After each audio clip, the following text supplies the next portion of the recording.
Bien Hervé Gicquel, donc pourquoi cet engagement au Bol d'Or Classique? Bol d'Or Classique, c'est un événement exceptionnel. Il y en a de plus en plus des événements exceptionnels en classique. La moto classique, comme l'auto classique, c'est en plein redéveloppement. Aujourd'hui, pour se faire plaisir, on retrouve des motos qu'on a connues. Donc, tous ces événements font que des pilotes qui ont couru reviennent avec nous sur des circuits comme celui-ci qui est mythique. Et les alliances et partenariats fonctionnent puisque déjà 3 Bol d'Or classiques gagnés avec l'équipe de Gilles et de Christian. Maintenant, Gilles est manager, peut-être un 4e. Donc ça fait combien d'années que vous êtes partenaire? Oh là, ça va faire bientôt 10 ans. Et là, ça franchit un pas supplémentaire puisqu'il y a un paddock réservé au public. Alors, on a franchi un pas supplémentaire et nous, on s'en réjouit parce que cette discipline-là, elle est encore abordable, même si le haut du plateau est de plus en plus relevé. Dans le médium et dans l'entrée de plateau, on a des gens qui peuvent se faire plaisir, qui peuvent s'approprier des motos alors qu'ils ne peuvent pas le faire sur des motos modernes. Et donc on retrouve l'instinct de base de la relation et d'émotion avec sa moto. On va les soutenir, mais ce qui me frappe toujours, c'est que cette moto-là, ça fait 20 ans qu'elle existe, voire plus même, et ils arrivent encore à la peaufiner, à l'optimiser. Et donc moi je salue l'inventivité humaine qui, lorsqu'elle est passionnée, est capable de faire de grandes choses. Donc nous sommes avec Gilles Ample, le team manager du Team Club 14. Et donc maintenant, c'est un autre travail. C'est plus un travail de pilote, c'est un travail de team manager. Tout à fait. C'est un travail de team manager, comme vous venez de le dire. C'est gérer une équipe pour que ça fonctionne le mieux possible, aussi bien les motos que les personnes qui font partie de l'écurie. Bon, est-ce que tu peux nous présenter cette moto ? Oui, alors à la base, c'est un châssis Kawasaki avec un moteur Kawasaki en 1150 cm3. Bon, bien sûr optimisé puisqu'il y a une préparation culasse arbre à cam qui est assez pointue, ce qui nous permet de faire des jolis chronos aujourd'hui. Donc le travail a porté ses fruits. Quelle est la puissance de cette machine ? On est avoisine les 145 chevaux. Et il y a des spécificités liées à la course d'endurance ? C'est une ancienne moto d'usine de toute façon, c'est une ancienne Kawasaki qui roulait en championnat du monde d'endurance à l'époque et il y a d'excellentes bases, bien sûr avec des pièces qui sont revues et améliorées, corrigées, mais déjà on avait un outil pour travailler correctement. Donc comment se passe la compétition ? Donc il y a une séance d'essais qualificatifs, plusieurs ? Alors ça commence par des essais libres, hein, donc on a 2 ou 3 ou voire 4 séances d'essais libres pour un peu prendre la mesure de la moto. Après, on passe aux qualifications. On a 4 séances aussi. Et la course est en 2 manches ? Alors, ici, la course est en 2 manches. Donc, le départ à 18h30. Et demain, donc la deuxième manche, la finale, le départ à 14h15. Et le classement final de la course est au cumul des 2 manches ? Tout à fait, c'est les cumuls les 2 manches, la manche de nuit et la manche de jour le lendemain. Et c'est un calcul au niveau des places. 2 fois premier, il n'y a pas de problème, mais une fois premier, une fois troisième, ça peut jouer des fois sur une 2e place. Donc nous sommes avec Nicolas, qui est le 2e pilote de cet équipage numéro 2. C'est une première pour toi ? Le Bol d'Or Classique, oui, c'est la première fois que j'y participe. J'ai cette saison donc participé aux 4 heures de Spa au mois de juillet au sein du team Ramp Racing. Il faut un bon entraînement pour faire ce type de course ? Il faut, je pense, moi j'essaie d'avoir une vie saine, un esprit sain dans un corps sain, quoi, voilà. De grandes ambitions après cette pole position ? J'espère que la course sera à l'image des qualifs. Oui, ça s'est plutôt bien passé pour nous. La météo en plus étant de la partie, on est beaucoup plus à l'aise sur le sec a priori et j'espère qu'on va pouvoir confirmer ce résultat des qualifications. Ouais. On prend toujours du plaisir même quand on revient avec une machine ancienne. Eh bien, j'ai pas été tant dépaysé que ça par les machines anciennes. J'avais un peu d'a priori par rapport à ce genre de machine, par rapport aux motos modernes. Et en fait, il y a beaucoup de similitudes dans le pilotage et je me suis adapté à ma surprise relativement vite et j'ai pas été vraiment dépaysé. Bon Christian, alors prêt pour le départ de ce 10e Bol d'Or Classique. Tu as déjà eu 4 victoires. Est-ce qu'il y a un secret ? Alors moi j'ai gagné que 3 fois. C'est Gilles qui a gagné 4 fois, mais une fois il avait fait équipe en 2005 avec Alain Genoux. Et ensuite on a fait équipe et on a gagné 3 fois ensemble. Le secret c'est une belle préparation, une très belle moto, des bons pneus. Et puis là on a des conditions printanières, c'est génial. Je pense ce soir on va se faire plaisir. Si le temps reste comme ça, on va vraiment avoir une très très belle course. C'est dommage que les gens ne soient pas venus plus nombreux parce qu'ils avaient annoncé du mauvais temps et je pense que ça a retenu un peu les gens chez eux. Mais c'est dommage parce qu'ils ratent un très bel événement. Il y a une stratégie de course, donc comment ça se passe? Il y a plusieurs relais dans une manche? La stratégie, on a fait les consommations, on devrait pouvoir passer sur 2 relais. Donc je vais partir pour 1 heure, 1h05 de course. Et Nicolas prendra le guidon pour finir la course. Donc un seul ravitaillement. Et après, sur la piste, il va falloir tout donner, comme d'habitude, puisqu'il y a la moto belle, il y a pas mal de motos qui sont derrière à l'affût. On part en pole position, mais maintenant il va falloir assurer, être quand même prudent sur les dépassements, faire une belle course, mais proprement.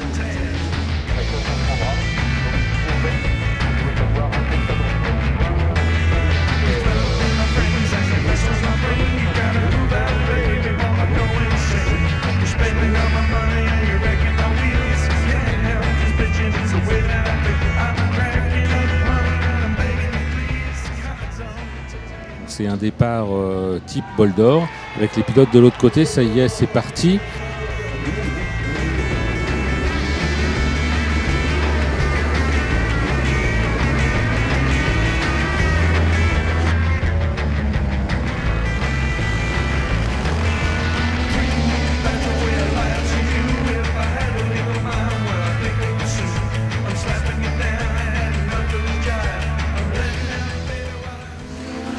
Mais je crois qu'il y a eu un petit incident. Plusieurs machines sont effectivement tombées dans le 3e tour et ont pu repartir heureusement, mais pas mal de places perdues. Et la numéro 2 a glissé en 40e position, mais Christian Aquin remonte au fil des tours.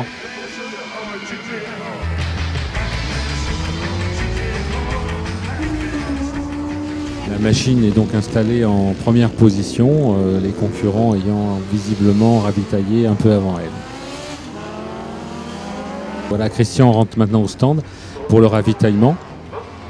Un stop relativement rapide.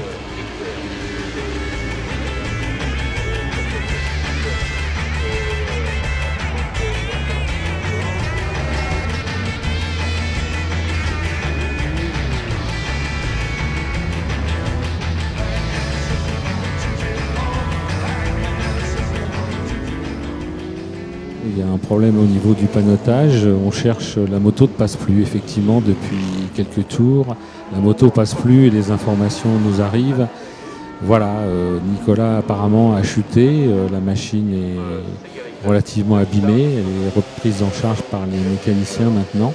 La chute s'est produite dans la courbe d'Estoril. Donc les mécaniciens là ont pris la Kawasaki en charge et commencent à démonter tous les carénages, enfin ce qu'il en reste. Et vont essayer de faire un diagnostic parce qu'il ne reste plus beaucoup de temps. Nous sommes à 10 minutes de l'arrivée. Nicolas, ce relais se passait bien et vous étiez 2e. Et qu'est-ce qui s'est passé?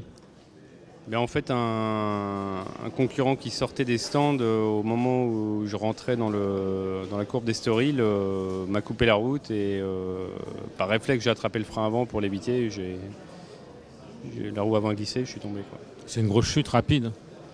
Oui, la moto a fait des tonneaux et malheureusement elle ne pouvait pas redémarrer. C'était trop tard pour repartir. Oui, je crois qu'on a un certain temps pour passer le drapeau à damier après l'arrivée et on avait dépassé a priori le stand, le temps de remonter la moto dans les stands. Voilà. Christian, c'était parti déjà un peu de façon difficile. Il y avait eu une petite chute dès le départ. Depuis le début du week-end, c'est vrai que la piste est délicate. Dès qu'il tombe un peu de pluie, la piste devient très glissante. Là, on a chuté à 6 là, au 2e tour. Alors, on ne sait pas si c'est sur de l'huile. Il y a une moto qui est rentrée effectivement dans les stands avec un problème mécanique au 1er tour. Donc, est-ce qu'elle a vaporisé un peu d'huile? Je ne sais pas. Mais il y avait des gouttes de pluie également qui commençaient à tomber. Donc, est-ce que ça a suffi à rendre la piste glissante? Toujours est-il qu'on était à 6 à tomber au virage du lycée. Et la course commençait mal, mais après ça a été une belle remontée. La piste, du moins la pluie a cessé. Les chronos ont commencé à s'améliorer. On s'approchait des chronos des essais et on était bien remonté, mais c'est la course. Bon, là, il y a un pilote qui fait une manœuvre qui est interdite normalement, mais bon, la sanction, elle est pour nous, quoi. C'est ça qui est dommage. Bon, alors les pilotes nous ont dit que la décision finale de reprendre le départ demain te revenait. Ça va reprendre ou pas? En fait, bon, je vais respecter tout le travail qui a été fait et je suis tout à fait d'accord pour reprendre demain, à condition que le règlement nous le permette. Bon, si le cadre est tordu, comme j'ai l'impression, on n'a pas le droit de changer le cadre. Bon, après, tout le reste, oui, on peut le changer. Mais le cadre, on n'a pas le droit. La moto est très abîmée. La moto est très très abîmée. Il va y avoir du travail cette nuit? Et toute la nuit, si le cadre est opérationnel.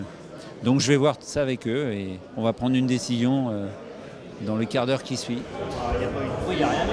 Chilou, te prends pas la tête, c'est fait, c'est fait. Réfléchis un peu. C'est bon. Qui est autour du châssis, enfin, sauf le moteur, ils vont changer la fourche, changer les roues, tout changer pour que la moto revienne. Le cadre, il n'est pas tourné.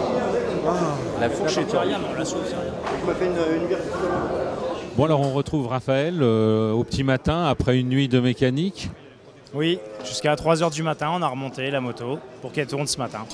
Il a fallu tout refaire. Qu'est-ce que vous avez fait exactement? On a redressé le châssis, on a changé le moteur, tête de fourche, réservoir, tout l'avant et puis tout l'arrière en même temps. Et là, c'est reparti, c'est bon? Ouais, impeccable. Là, ça marche. Nickel.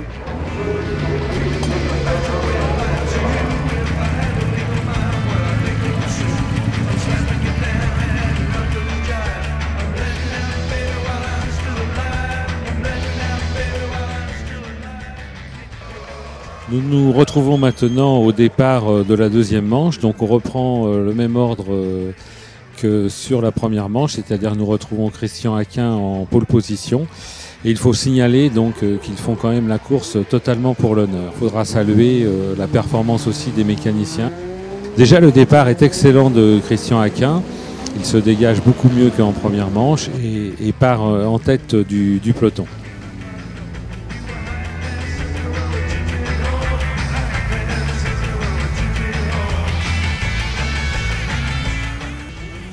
Donc Christian se dégage du peloton, commence à prendre une avance de l'ordre de 5-6 secondes sur les poursuivants, où on retrouve également la machine numéro 91, la Suzuki, et la Honda CB 750 numéro 61.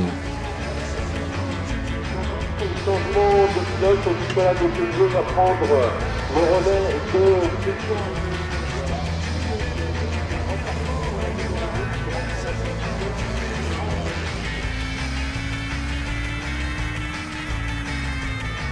Nicolas est parti trop vite des stands et s'est fait chronométrer au radar à une vitesse excessive et condamné à un stop and go.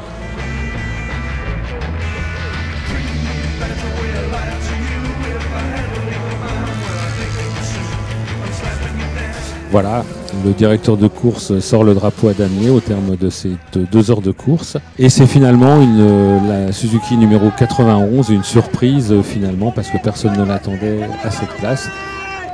Ça s'est déroulé mieux qu'on l'espérait. Ouais.